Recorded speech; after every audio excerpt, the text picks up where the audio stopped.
Girl, Aunt Becky from Full House got in a lot of trouble, girl. She got in a lot of trouble. Not enough. I know. Are you ready for some white privilege bullshit and systemic racism? Yes. Let's drag it. Let's Yes. drag it. Let's go. I'm ready.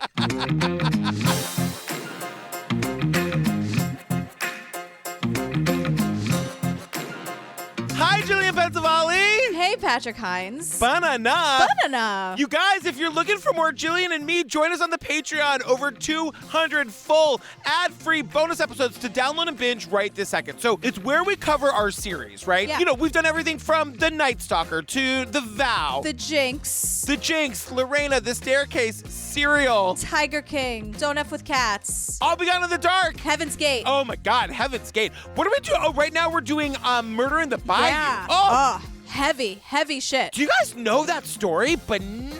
Oh my God. Yeah, and if you don't, come learn. I know. Join us on the Pates. You can also find ad-free versions of these episodes. There's after parties. There's what else is there?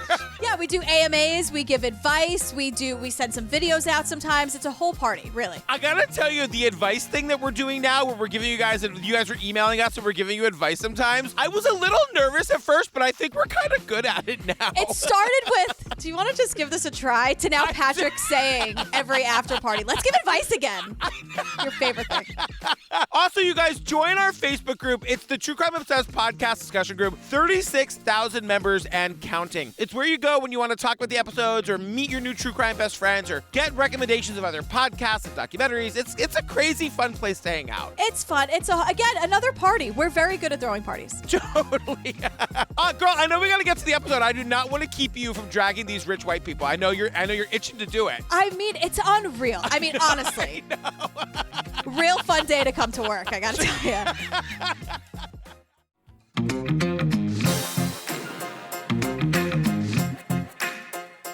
All right, girl, what are we talking about today? We are talking about Operation Varsity Blues, the college admissions scandal. I gotta tell you, I really thought the entire thing was gonna be about Lori Loughlin and Felicity Huffman. No, we hear their names once. I will say Felicity Huffman gets a good pass in this. The Lori Loughlin shit, though, I got stuff to say about her family all day long. All day long. I know. All of our friends are only talking about one thing, and it's this story. An FBI investigation called Operation Varsity Blues. USC, UCLA, and Rick Singer, the mastermind behind the entire operation. Is there any risk that this thing blows up in my face? We help the wealthiest families in the U.S. get their kids into school. So I've done 761 what I would call side doors. The front door means getting in on your own. So I've created this kind of side door in because my families want a guarantee. There aren't many federal cases where you have 50 people indicted for a crime. It truly is amazing what people will say on the phone when they don't know the feds are listening. if somebody were to catch this, what happens? The only way someone can catch it is if you guys tell someone. I'm gonna do over 730 of these side doors this year. It's the home run of home runs. And it works? Every time. This movie starts like 10 times, and I'm like, are we here now? Are we here? But it's like, you know, we get kids like filming themselves, checking to see if they got into their dream college. It's this montage of just like gasping and gasping and screaming and celebrating.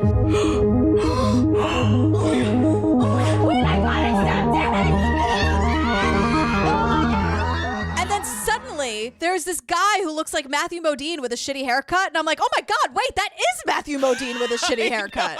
You guys, this movie is made in a really weird way where a lot of it is reenactments of Matthew Modine, like a movie, like a real narrative movie. Yeah. We get the on-screen text that explains. The guy that he plays, he's like the head asshole here, right? He's the one who facilitated all of the shenanigans. And they were basically tapping his phone the whole time. So these like acting scenes with him are the ones where they're like recreating all the conversations he had with these like rich people buying their kids like way into Ivy League schools. Yeah, because the entire case was based on transcripts. Yeah. So these are like actors recreating the conversations. So we have some visuals. So the opening credits are like snippets of these recreated phone calls, and we're going to dive into all of them. So we're going to blow through that in the moment, but we're going to get into like the endless phone calls of people just straight up saying, so I'm going to like pay my kid's way into college, right? Like they just admit it.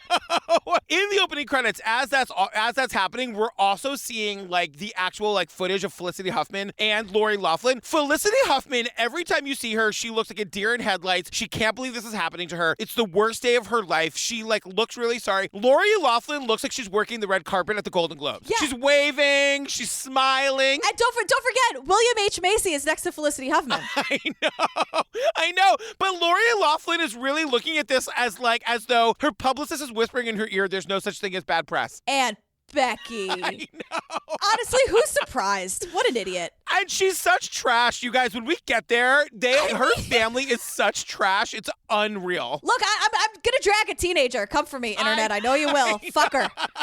So we get like the first phone call, and this is Matthew Modine. So the voice you're hearing is like they're actors recreating these phone calls, but they're in these like McMansions, and the houses are out of control. And so the first phone call we see, or is reenacted, is kind of explaining what he's doing, right? And so he says to this parent, he's like, look, you make a financial commitment.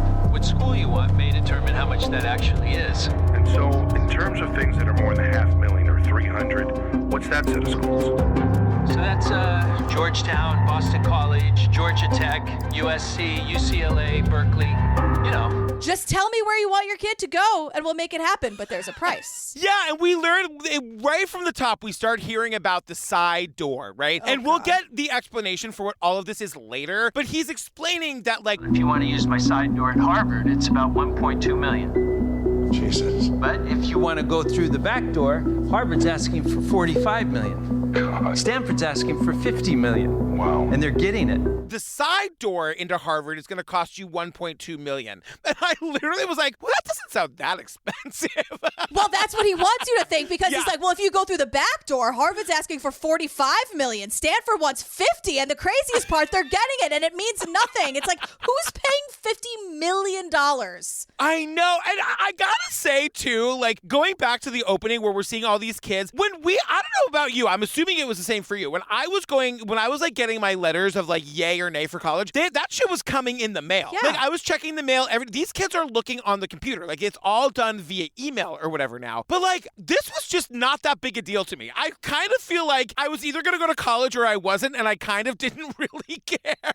I have to say, watching this, I was like, wow, I felt so lucky and grateful that my parents didn't give a shit about Ivy League schools. And look, I was undiagnosed ADHD all through high school. So I was just like trying to get through the goddamn thing. And also high school. I know. Like learning stuff aside, like high school stuff. Like my parents weren't like Ivy League. Guess how many AP classes I took, girl? How many? 0. I took 1. My high school offered AP art, girl. You could take AP. That I would have taken. You could take AP art at my school. Oh my God. But this was not like a thing for me. I did not care about Ivy League bullshit. My parents never pushed me for that. I think I'll go on my SAT rant in a little bit. I think standardized tests are bullshit, and thankfully people agree with me on this. Totally. But the whole college thing is a whole different ballgame now than it seems like when we were applying to college. And social media, like, because everyone's then posting when they get in. There's like a shit ton of pressure, and we'll learn why that is. Yeah. But there's this guy, his name is Robert Fisher. He's a former federal prosecutor, and he's not the Robert Fisher from Where is Robert Fisher? It's not him. What if we found him, you guys? That was the guy that like burned his house down and ran into the woods to like kill his family and get away with it. Remember him? Yeah, he is not. We did not find him. He is not in this documentary. But he's great because he has a lot of good one-liners, and he's like, look, I've done a lot of wiretaps over the years. It truly is amazing sometimes what people will say on the phone when they don't know that the feds are listening. I've done 1,000,001 wiretaps. To this day, I still cannot believe the shit that people say when they think no one's listening. I'll never get over it. I'll never understand it. I'll tell you right now, though, I feel like Matt, our editor, basically gets the wiretap version of us making these episodes. Like, the shit that we've said, Matt could probably get us thrown in jail for. You know what I mean? Really?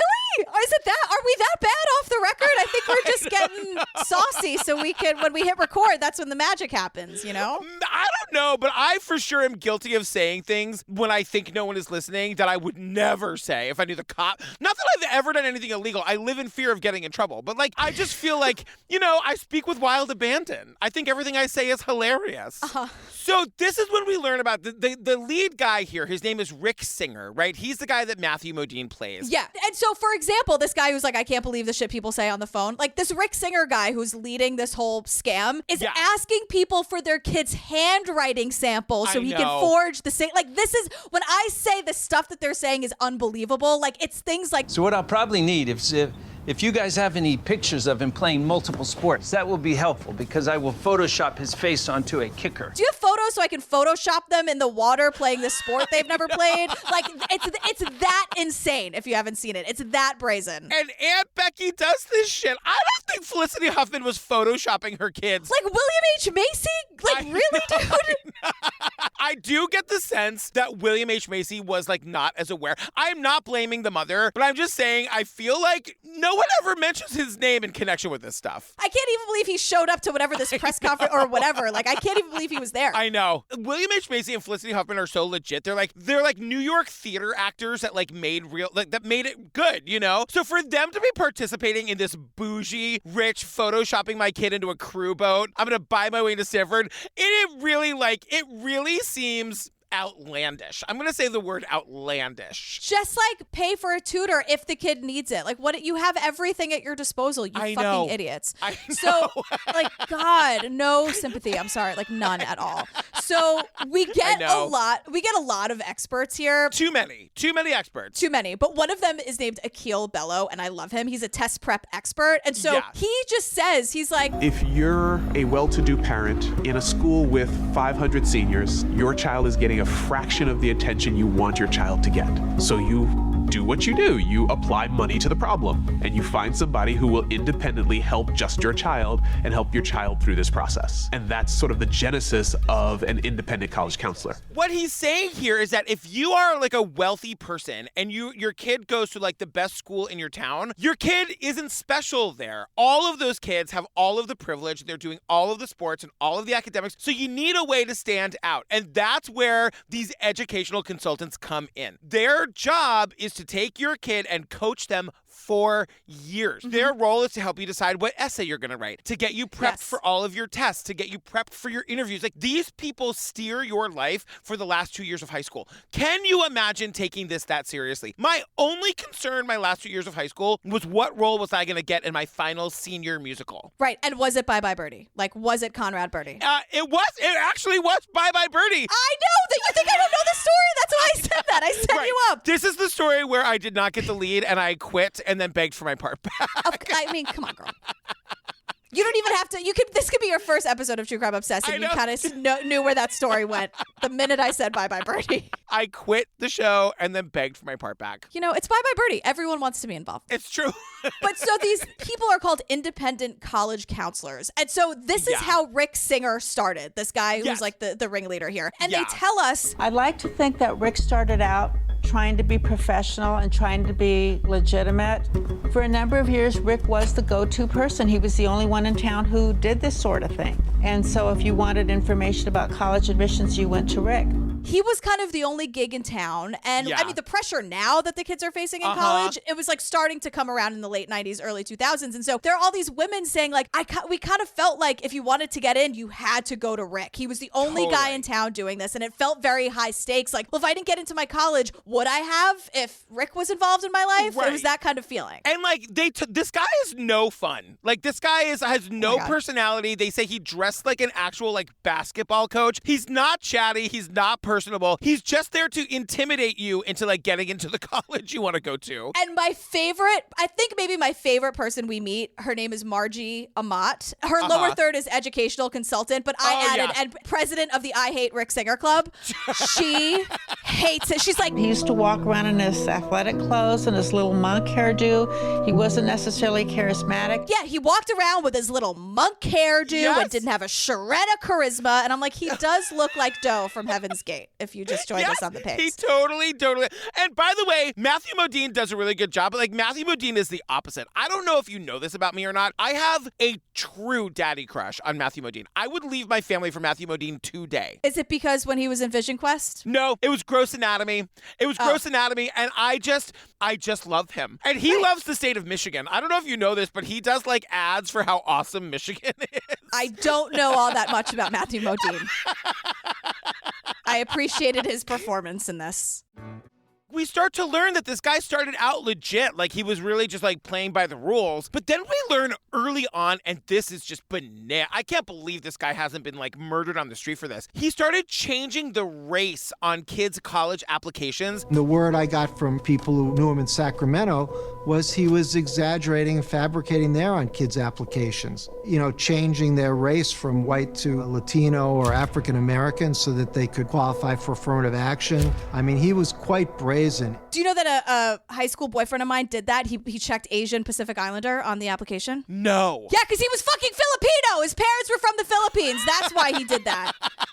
Rick Singer, get out of here. You really had me going there, GP. You really got me with that one. And the award for best acting in a podcast goes to. Oh my God. And that lady, Marjorie, she's like, because I was always suspicious of Rick Singer, I started to keep a file. I started copying things off his website. Margie, I'm obsessed with you. From the beginning, she's like, I was printing stuff out from all of his, from his website. Like, Margie girl, come sit with us. She kept a file. I need to start doing that. There's a lot of people in both of our lives that I should have been keeping a file on starting years ago. They do it already. It's called their own Twitter feed. I know. That's their file on themselves. I remember when this whole scandal broke, I remember feeling so sorry for the kids in these situations. Yeah. Because they're about to find out that all their parents think that they're stupid, that they're like not smart enough to do it on their own. But then we start to find out that some of these kids, Aunt Becky's daughter, were in on the scheme the whole fucking time. Right. And sometimes, which is, I'm not making any excuses, but sometimes to get the money, the millions of dollars, Rick would tell the parents, like Felicity Huffman, there's no way in hell your daughter's getting into Stanford on your own. You need me. Yeah. And I don't really care, like, where it's like they preyed on Felicity Huffman's insecurities. Felicity, get her a tutor then. I had a tutor. Like, I worked my ass off and it was really fucking hard. Like, stop. I know. And that's the thing. Like, the consultant is saying, like, no, her scores were good enough. He's lying to them, you know? And he is preying on her. Like, I don't feel sorry for Aunt Becky or Felicity Huffman, but unfortunately, of all the people involved in this scheme, those are the only two names that we know. You know what I mean? Yeah, everyone else is like a hedge fund guy or like, because they actually, in the movie, which is kind of funny, they Google them for us. Like, we see it on screen because they're like, you're not going to know who they are. I know. But their net worth is like $800 million. And like, that's the other thing that was a surprise to me. I thought it really was just like Lori Loughlin and Felicity Huffman and William H. Macy and nobody else. No. And I'm also kind of surprised that like there weren't more actual celebrities that did this. You know what I mean? I am too. I was like, is that all? Okay. But so here's how, because you're like, wait, where does the money go? What does he just like go to the colleges? So here's what happens. He makes this like fake foundation called the Key Worldwide Foundation. Oh my God. And so this side door he keeps mentioning. Rick Singer told parents that he could facilitate their children's admission via what he termed the side door, a special arrangement in which the parents would make a donation to his foundation to conceal the fact that they were bribe payments. So it's like, I'm just making this donation to this guy's thing. Don't worry about it. And then Matthew Modine or Rick Singer takes the money and then gives it to Stanford or whatever. That's how it all works. Let's not get this confused. Matthew Modine has done nothing wrong here. He just showed up looking like a hot old man. He's not responsible for any of this. Thank you for being here, Matthew. Okay, thank you so much, Matthew.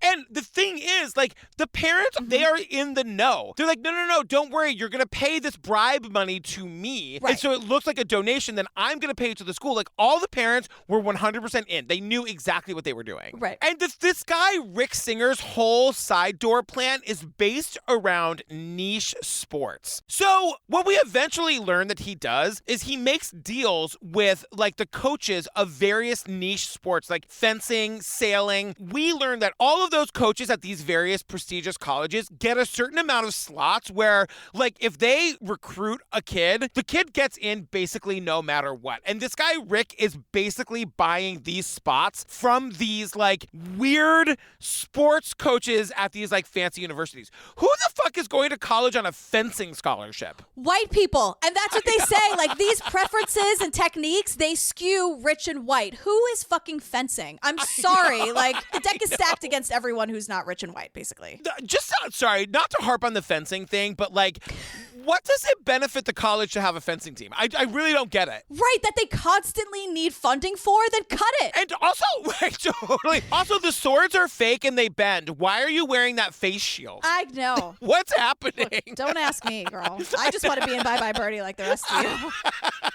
And so we get one parent. Again, like, I hate to hit this point home, but I think you really have to understand how brazen these people were on the phone. Yeah. Because Rick is asking some parent, like, okay, so I need a photo of your kid so I can Photoshop it to make it look like he plays this sport. Water polo. It's water polo. Right. And so the one parent is like, Does he know? Is there a way to do it in a way where he doesn't know what happened? Well, what I would say to him, if you want to have that discussion now with your son there, say that we have friends in athletics who are going to help him. Because he is an athlete.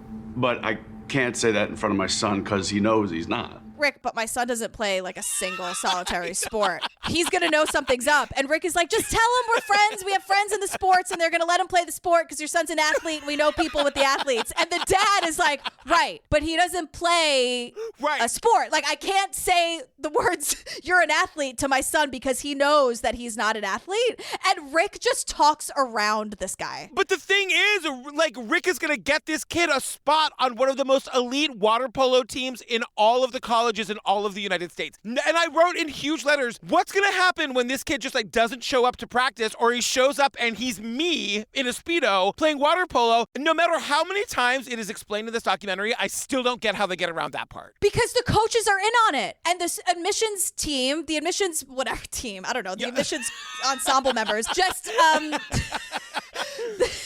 the understudies just say, like, oh, the coach said, oh, sports are so sacred. And because they even say at one point, Rick is like, so what sport would be the best for them? Is crew the best? Is that even going to really matter?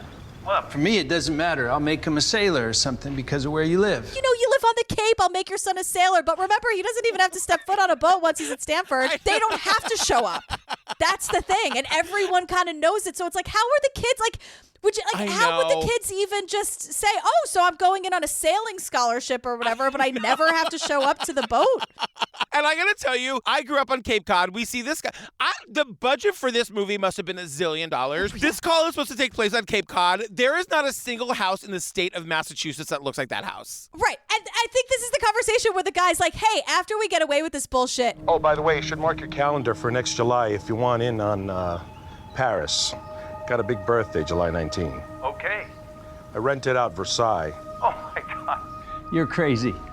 I know. A black tie party there, so you'll have to come. Rick, I rented out Versailles for my birthday. You gotta come. Black tie, you gotta be there, Rick. We'll toast to these idiots. And then this poor bastard, John Vandemore. This poor guy. This guy, John Vandemore, he's the sailing coach at Stanford. He's a little bit chubby, but like he is 1,000% Steve Tipton's ideal man. Really? Yeah. This guy is like Steve Tipton's ideal husband, for sure. Well, John is just a bad listener, though, so I feel like Steve would want to. I feel like if they were together, they're major. Girl, you think he married a good listener? I don't think so. I feel like the major sticking point is Steve just saying, I feel like I'm not heard, and you are looking down at your phone. Right. As he's telling you, I feel like I'm not heard. And I feel like, because what we learned about John doesn't listen. Right. John doesn't listen, and that's why we're here. Yes. So the thing about John is that we learned that he was in on the scheme. Like, he's part of the scheme. And, like, we learn that about him, and then we meet him. And I was like, oh, she's here. She's going to tell us her story. And so, he's telling us that, like... I first got connected with Rick Singer through a phone call. He called me after practice one day. He introduced himself, said that he was a college recruiter, and was really interested in doing more with smaller sports.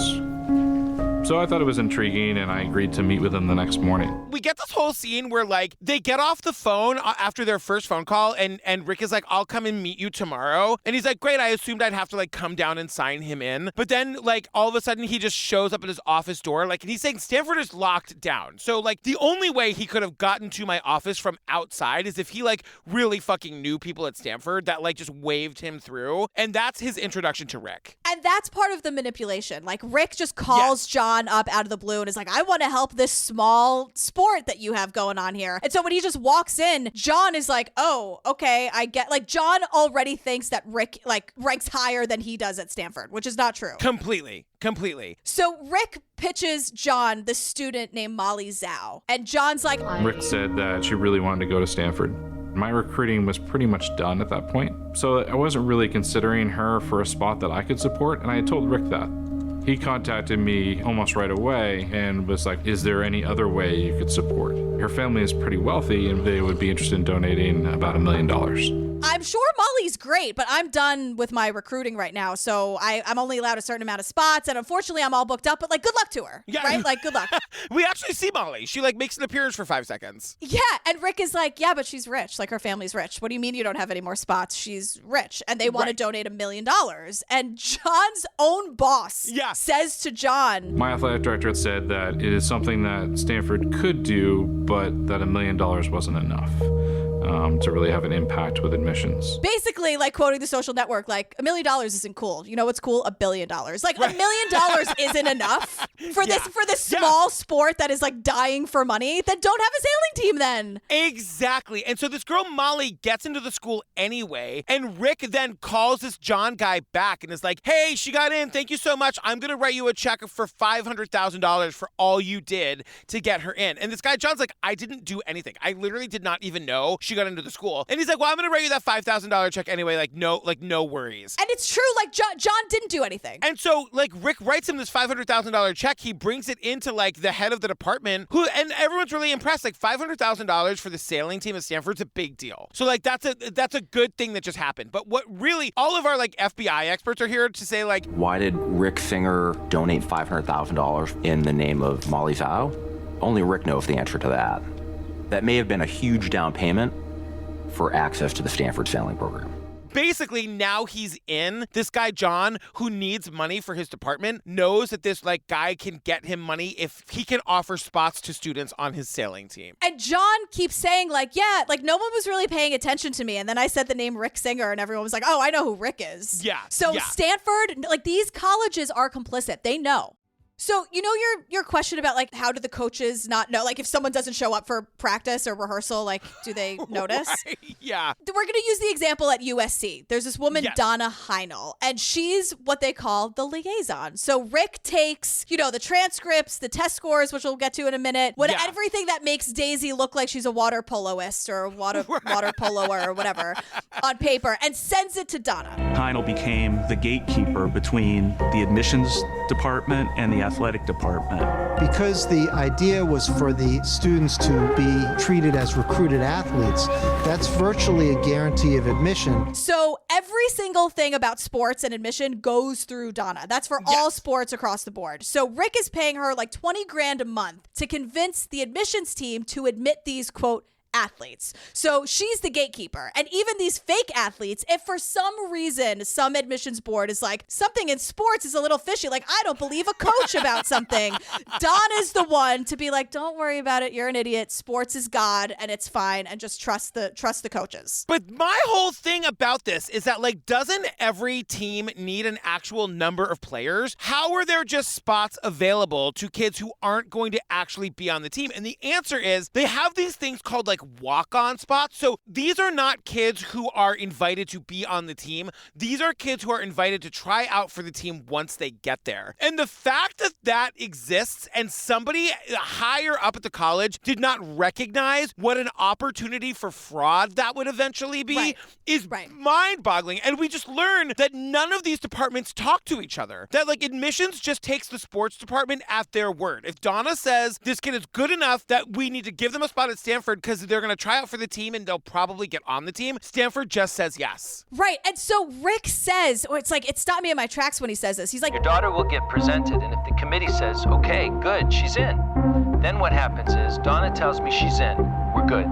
Essentially, she's been admitted before she even applied. if the sports team needs her, then it's a done deal. So just do the application or whatever. But the thing is, they still have to make the application look pretty legit, right? Right, yes. So now we learn about Olivia Jade. You know what? I know. Olivia Jade is the daughter of Aunt Becky, a.k.a. Lori Loughlin. And that designer, what's his name? I don't know. Some Italian name, which I resent. Massimo something. I don't know his last name, but he's like a famous designer. But Olivia Jade is like a famous Instagram influencer. I did not know this. Olivia Jade is an extremely successful YouTube influencer. So it's this very diary-like thing, but with the added benefit of branding opportunities. I created my own collection with Princess Polly. I get to reveal and announce my highlight palette with Sephora collection. This Olivia Jade. Okay, so she's an influencer, whatever. And we learn that she absolutely hated the idea of school or education, and her whole life was documented on Instagram. Yeah, and so the whole thing is Aunt Becky is working with this guy, Rick. And Rick is like, well, we need to make your daughters look like they're going to be on the rowing team. Aunt Becky, in collusion with her husband and her daughters, get on a rowing machine, like a rowing machine in Aunt Becky's workout basement room. They take a picture that he then photoshops into actual crew pictures to make them look like they are coxswain. I actually know what coxswain are because both of my sisters were rowers, so nobody be scared. This is the actual Patrick Hines. I have not been kidnapped. Okay, good. I was like, wait a second. And this is the thing where I'm like, I don't understand. The daughters were completely in on this. So they Photoshop themselves into the crew pictures. They get accepted to USC, right? It's a big deal. The acceptance rate is super low. And that both sisters got in is a big deal. Yeah. And everyone at school is like, that's weird that she's going to one of the hardest schools in the country to get into. She fucking hates school. And then we see the Instagram videos where she's talking about how miserable she is in her first day of her senior year of high school. I've gone to one class and I already want to die. It's so hot in every single room. I just want to go home. And she's like, all I want to do is drop out. And there's Aunt Becky probably making avocado toast in the background, which I love avocado toast, but that's a reference to the vow on Lady Pates. And she's definitely on the phone with Sarah Edmondson. There's no way that Sarah Edmondson is not in Lori Loughlin's phone. They would be the best of friends if they're not already. I know. And Aunt Becky's in the background like, don't say that. Tell all your followers to stay in school. And Olivia Jade is like, fuck no. I hate school. I don't want to do it. You're making me do this. And then she's Instagramming during class. Someone tell her to put her fucking phone away. And then she comes home and she's like, you guys, I just want to say, I absolutely hated today. I totally wanted to throw myself off the roof of the school. Yeah. But the thing is, God. We have to remember how lucky we are to have an education and how many people would kill to have a good education or an education at all. So as much as I hate it, I still hate it, but I'm grateful that I get to be educated, even though I hate it.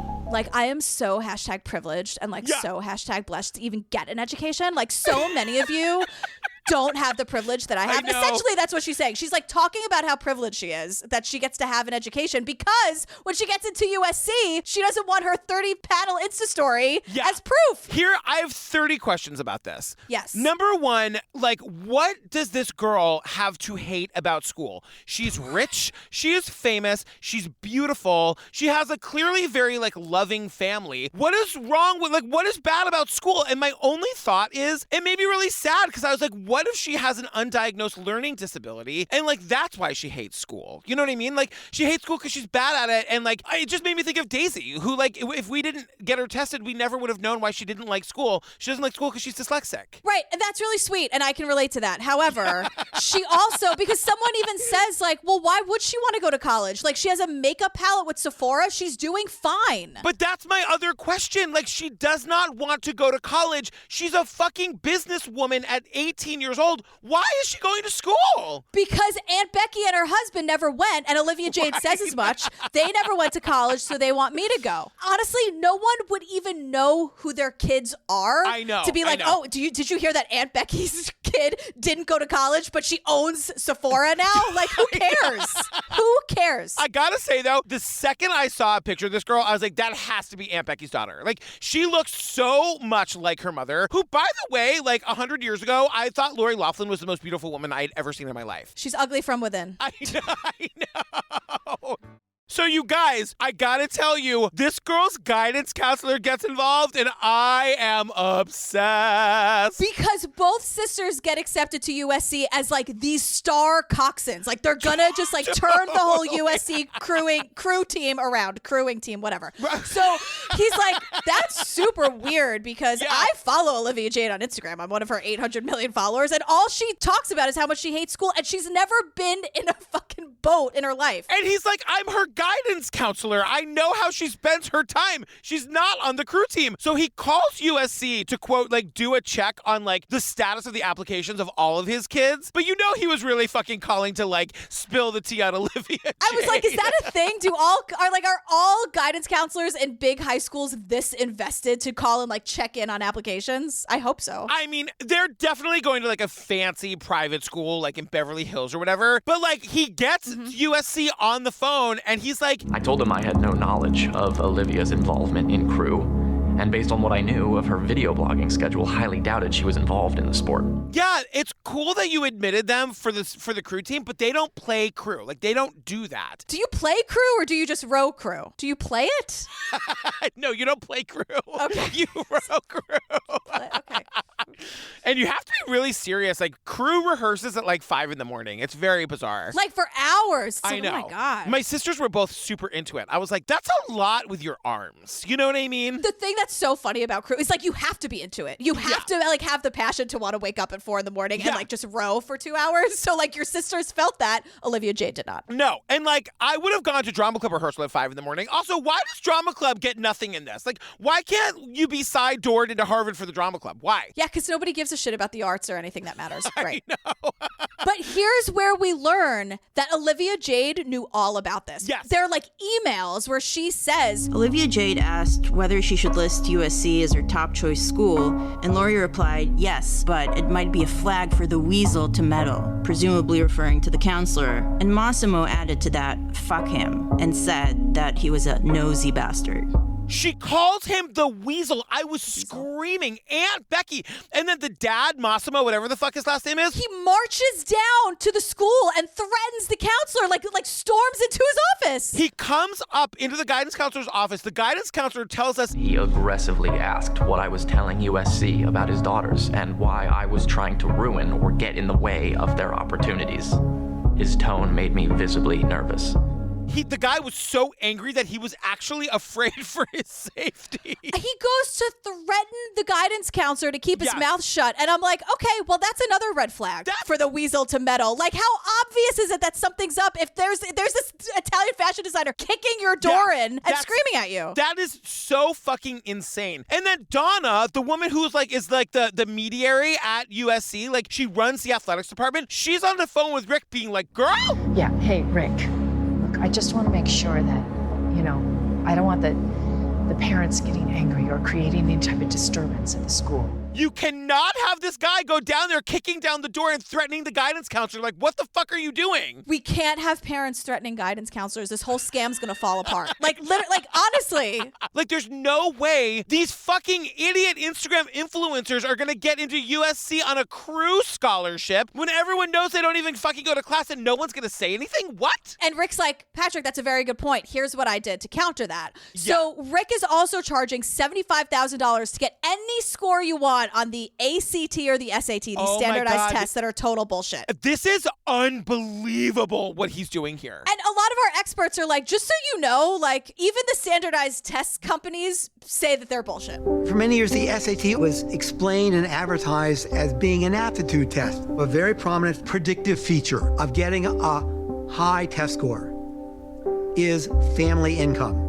The College Board has admitted, and the ACT have admitted this for years. This is not a secret that's being divulged. We're not breaking news here. This is not like, this makes no sense. Again, it skews privileged and white and rich, like, obviously. Yeah. So the thing is, like, these rich people, like, just could have paid for the college prep courses, but instead they pay for this guy to take the SAT for their kids. And the way that Rick makes it happen is that Rick needs these kids to fake what he calls learning differences so they can take the test privately and get this extended time. My daughter actually has this. Like, my daughter actually qualifies for and needs extra time to take tests whenever she gets to be test-taking age, because people with dyslexia and those sort of like language-based learning disabilities need the extra time. So like, this is a real thing that they're exploiting. Yeah, my ADHD could have qualified me. I wish I could have had it. So when Rick says... I also need to tell your daughter that when she takes the test, to be stupid, to not be as smart as she is.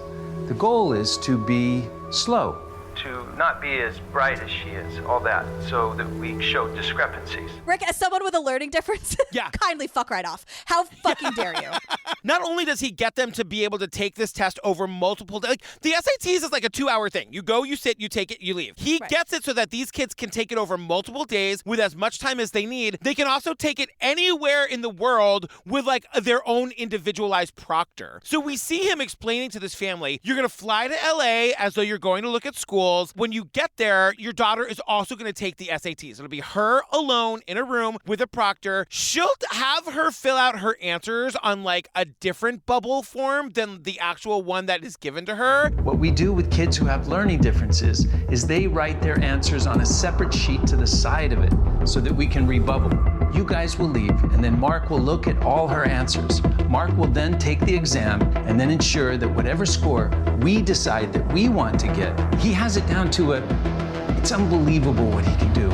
This proctor is actually the one who's like in on the scam. So she leaves, he sits down and takes the actual SATs for her. He's like so good at the SATs, he could score whatever score they want to get for her. And the daughter never knows. So like most of the time, they're not this Olivia dirtbag kid who like is in on the scam, because Lori Loughlin is saying to her own daughter, you're too stupid to get in on your own, so we're gonna pay for you to do it. She's like, great, Mom, thank you. Most parents don't want to tell their kids how dumb they are. So like they do this without their kids' knowledge. Right. And so my favorite talking head here, I mean, other than Margie, but this Akil Bello guy, he's a test prep expert, and he's like, this Mark Riddell guy that like the news is saying is the brains behind the whole operation. He's like, here's what's so hilarious and annoying to me. One of the things that amuses me and annoys me when I see most of the reports around him being a, test-taking savant or whatever they choose to call him on the moment, he's an adult who's taking a test designed for 11th graders.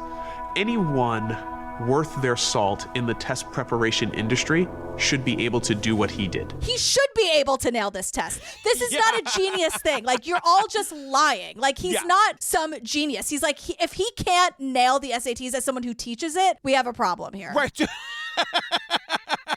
So we meet this woman, Michelle Janovis. You guys, her family invented the Hot Pockets. She's the heir to the Hot Pockets fortune. Oh my God. We see this actress in the reenactment. Now remember, these are actual words that were said in an actual transcript from the FBI. So we're just seeing like a replay of it. She literally, her big concern is that they did this for the older daughter, where the older daughter like went and like did the SATs and the other guy sat down and did it. The daughter was none the wiser, whatever. She goes, the only thing is, my younger daughter is not like my older daughter. She's not stupid. So if I said to her, oh, well, we're going to take it up at Rick's, she's going to wonder why. My younger daughter is not like my older daughter. She's not stupid. Even if she said she's smart.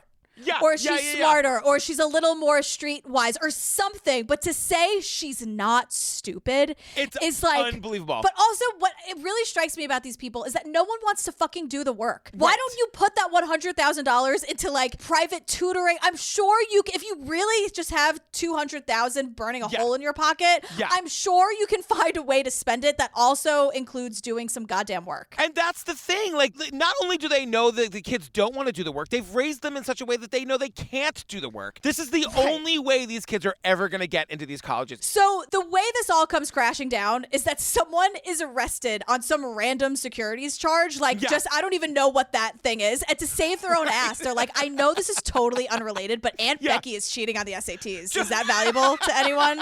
Singer didn't make a fateful mistake that led to his being exposed. What happened is that somebody was arrested on an unrelated securities charge, and that person traded information. That financial executive said, you may be interested to know that a coach at Yale asked me for a bribe. And what it is that there's this soccer coach at Yale who's in on the scheme. And so the guy who gets caught on the securities thing gives up the Yale soccer coach. They call in the Yale soccer coach. Within seconds, he has given up this guy, Rick. He's like, not only will I tell you everything you want to know, I'll testify against him. I'll work with you. They get the Yale soccer coach to go to Boston and to get Rick to come to a meeting at a hotel in Boston. Rick gets to the hotel and knocking on the door where he thinks the Yale soccer coach is, and this hot FBI lady answers the door, and Matthew Modine's face is just perfect in this moment. Hi, Rick. Why don't you step inside? Adding to the domino effect, Rick is like, what do you need from me? I'll work with you. Rick instantly is like, you want Aunt Becky? You want Huffman? I'll get you Huffman in a second. And they're like, kind of, yeah. So now he's not taking any responsibility, but he is like, to save his own ass, he's like, I'll work with you in a hot second. So he is so bad at this. One of our lawyers is like, if he was talking to the mob, he would be made in a second. They would know that he was being wired up in 2 seconds. But Rick is on the phone with Aunt Becky and the like, and he's like, so just want to make sure we're on the same page. So what I want is to make sure that you and I are both on the same page. Because what I'm going to tell them is that you made a $50K donation to my foundation to help underserved kids. Not that Mark took the test for your daughter. You're paying me a ton of money so that I can bribe people to get your kid into Stanford. And remember how I had that guy take the SATs for your kid? And the parents are like, yep, that's exactly right. Can you hear me loud enough on the phone, Rick? Is that you have all of it? It's unbelievable. Nobody is surprised that he just flipped on the parents like this. You guys, we've spent the last 90 minutes watching him earn their trust, convincing them that nothing could ever go wrong or go bad. And again, these are actual transcripts of actual conversations where he's like, remind me again how much money you paid me to bribe the sailing coach at Stanford so we could get your kid who didn't deserve a spot into school. And they're like, thumbing through their records. I think it was $1.8 million I paid you for the bribe. They're giving their social security number and bank accounts over the phone, whatever you need, Rick.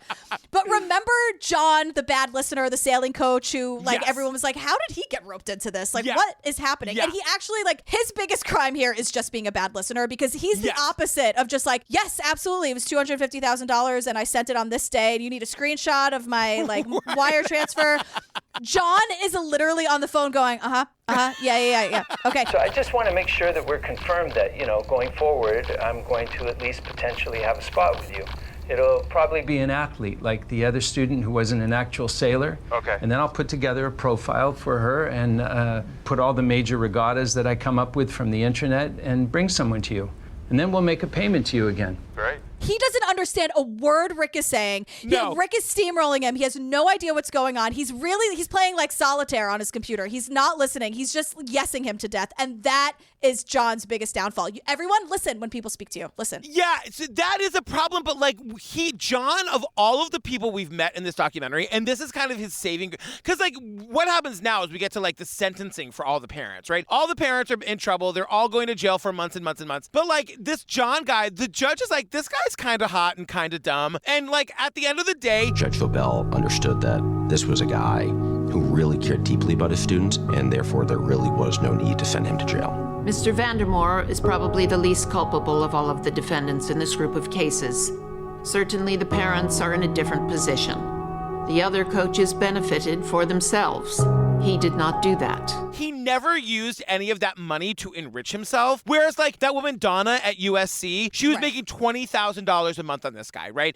All the other coaches at all the other schools, the soccer coach at Yale, taking money. This guy put every dime he got from Rick into the sailing team. He just really wanted the sailing team to exist. And nobody cared. He's like, hey, look at these cool new uniforms, everybody, at the staff meetings. And they're like, John, shut up. Who cares? And he's like, I don't know what happened. This guy just keeps giving me hundreds of thousands of dollars. Like, we're winning. Like, oh my God, look at these new sales. They're new shiny sales. And then, like, it's kind of like a nothing burger. Like, nothing really happens. Like, either people haven't even been sentenced yet, or they went for 2 days, like Felicity Huffman, or like 12 days, like Aunt Becky. Aunt Becky's daughter, oh my God, she doesn't have a makeup palette anymore. Poor her. I know. And also, the colleges kept all the money. Neither me or any associates working for me at the firm could find any case where the victim of a racketeering conspiracy, at the end of the conspiracy, ended up $770,000 richer than they were at the beginning of the conspiracy.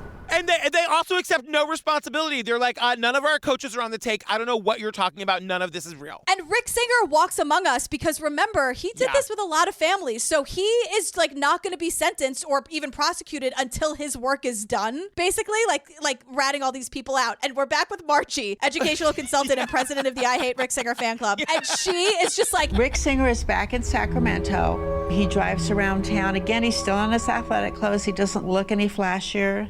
He swims twice a day at a local tennis club, and he gets out of the pool in a Speedo and does yoga and push-ups, and he's on the phone. Sometimes he has multiple phones. Margie hates Rick. And it ends with like all of these people. Like, remember before they were like, there are 3,000 colleges in the world, like in the United States. Like, go to one of them. That's all great, right? But the thing is, like, it's society, because you can be just as qualified as someone who went to Stanford or Harvard. But if you have, like, I don't know, like the University of like East Mississippi Community College, no one's going to give a shit because society tells them not to. Like, this is what we mean when we say systemic racism, because it's all of these people who can pay for the test prep or pay for horseback riding lessons and equipment. Like fencing, girl, fencing.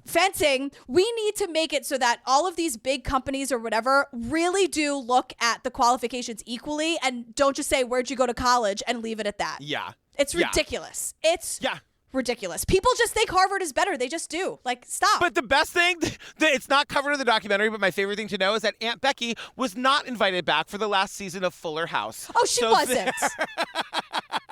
Well, if that's not taking responsibility for your actions, I don't know what is, honestly.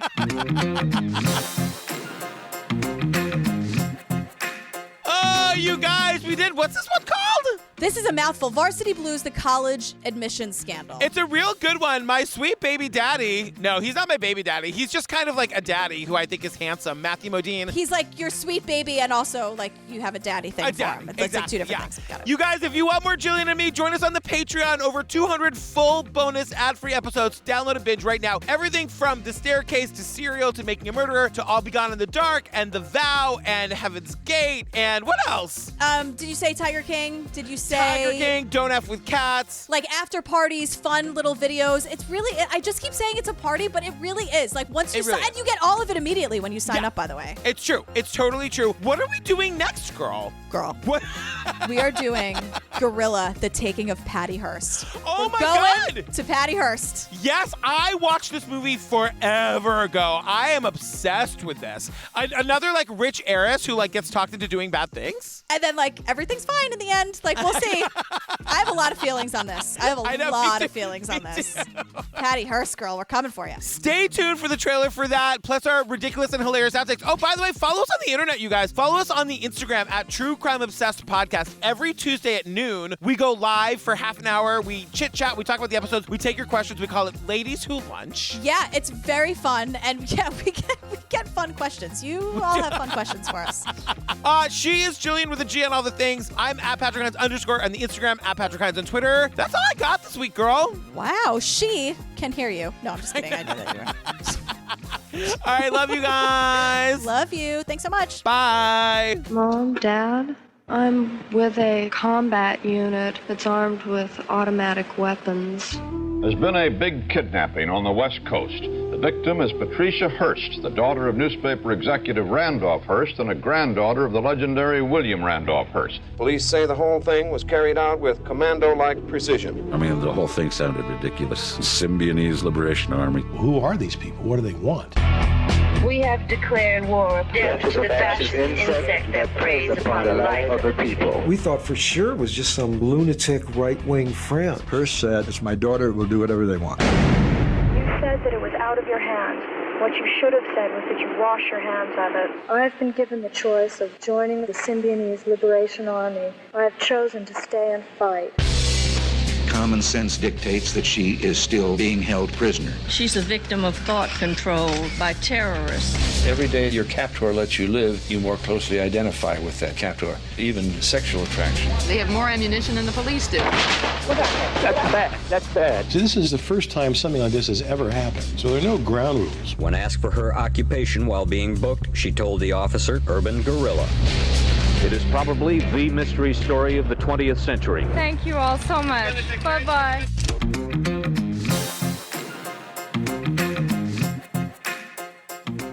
Oh, he was also in She-Devil. Have you seen She-Devil with Meryl Streep and Roseanne Barr? Oh, not in whatever. Yeah, not in a very long time. She-Devil is the tits, as my friend Ellen likes to say. Oh my God. Meryl Streep and Roseanne Barr, the highest common denominator versus the lowest common denominator. What? Like, don't you want to see how like the world didn't implode with the two of them in the same room? Mediocre white dudes. Yeah. They're unreal. Unreal. My younger daughter is not. My other daughter, who's a fucking idiot. Like, yeah, she literally says, my younger daughter's not like my older daughter. She's smart. She's smart. She's gonna figure it out. The whole thing about water polo is you can't touch the ground, right? So like you're like treading water. I guess. Like, I don't know. Like, who knows? Who cares? I know about it because it's all about guys in Speedos. So I've watched. Got it. Got it. Okay, makes sense now. We meet this guy. His lower third is federal prison consultant. So I was like, pause, gave it a goog. Do you know what that is? No. It's for like rich white people to help them deal with prison. Like the fucking privilege. It's someone who's like, so here's what's gonna happen when you go to Club Fed. And wait. So these people are just like, I gotta get my prison I gotta get someone to really hold my hand through this whole process. Like the privilege. And you know Felicity Huffman got a prison consultant for her 6 days she spent in jail. I was gonna say for her 2-day stint at Club Fed, fully protected. Felicity, girl, how was the room service there? I'm sure it was great. Felice. So now we take a quick detour to meet Patricia Logan. Hard left. Quick detour? We're off a cliff, girl. This is a great business model for now. Like, why am I not selling booze to underage kids? Why am I doing this? I mean, is it bad that my first response was, you're pretty busy? Not like, don't do that. Right. It was like, Steve is going to kill you. You're already not great at communicating. Please don't add another job. Where's Patrick? Oh, he's just at the high school selling vodka to the 16-year-olds. And I'm gonna tell you, girl, and I'm not talking about you, but I don't care how early you wake up. I'm not impressed. I don't give a shit. I know. I will say that the movie does open with a guy like getting out of bed at 4 a.m. to like go for a jog, and I was like, oh, that's me, except for the jogging part. Felicity Huffman deserved every minute of the 4 fucking days she spent in jail. The long weekend. I know. Really needs to stretch her legs after like day 2. I know. It's like Vegas. Guys. I mean, no one should spend more than 3 days in Vegas. That's Felicity Huffman in prison. The actor they have playing him in the reenactment as a teenager, I've once again already left my family for. Oh, wow. Okay. I gasped out loud when I saw this actor. Like, I did an audible gay gasp. On your way out the door, can you remind everyone that just because your parents were divorced doesn't mean that you have to have a shitty childhood or like be a dick? As you're waving by to Daisy and Steve, you could just be like, also, it doesn't matter. Also, don't be garbage. Fine.